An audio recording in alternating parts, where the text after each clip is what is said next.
high-powered rifles, flashbang grenades, burning buildings, a community under siege. Now, these images behind me depict a war zone, but this is actually Ferguson, Missouri, a Midwestern town of about 23,000.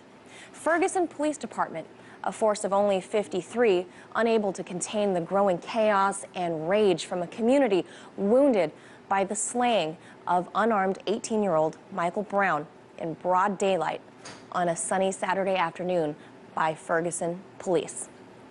What started out as a peaceful protest quickly evolved into civil unrest, looting, rioting. But how did we get here? How did we get to this? Let's start with Saturday, August 9th. Michael Brown, an 18-year-old boy enjoying the last summer weekend before he was set to go to college. He and friend Dorian Johnson were just walking down the street in their hometown of Ferguson, headed to visit Brown's grandmother, a visit that never arrived. Around 2 p.m., Brown and Johnson were approached by a Ferguson police officer in his cruiser who shouted at them to get off the street. The two young men commented that they were just a few steps away from their destination, and this is where the confrontation began.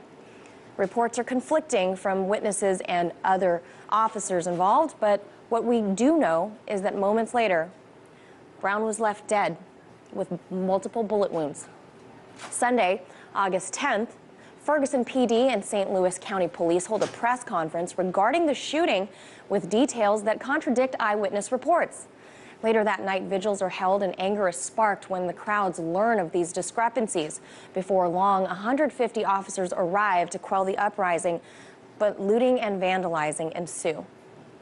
Now, Monday, August 11th, the anger and crowds grow on the streets of Ferguson, and a Quick Trip convenience store is burned to the ground, and police begin to fire rounds of tear gas and rubber bullets into the crowds of protesters. Hundreds more take to the streets, and anger spreads on social media. The world now takes notice. Tuesday, August 12th. The fighting and outrage catches national attention, forcing President Obama to make a comment as he asked an enraged community for peaceful protest. The violence and heavy militarized police presence continues to grow. Even the FAA issues this area of St. Louis a no-fly zone following shots being fired at police choppers overhead. Now, Wednesday, August 13th, armored Humvees, fires, bullets, numerous arrests, shouting, clashes, Molotov cocktails being thrown by the protesters. Police, they respond with rounds of rubber bullets and beanbags, and large crowds are gathering, most of whom were peaceful, save for the few that were causing problems.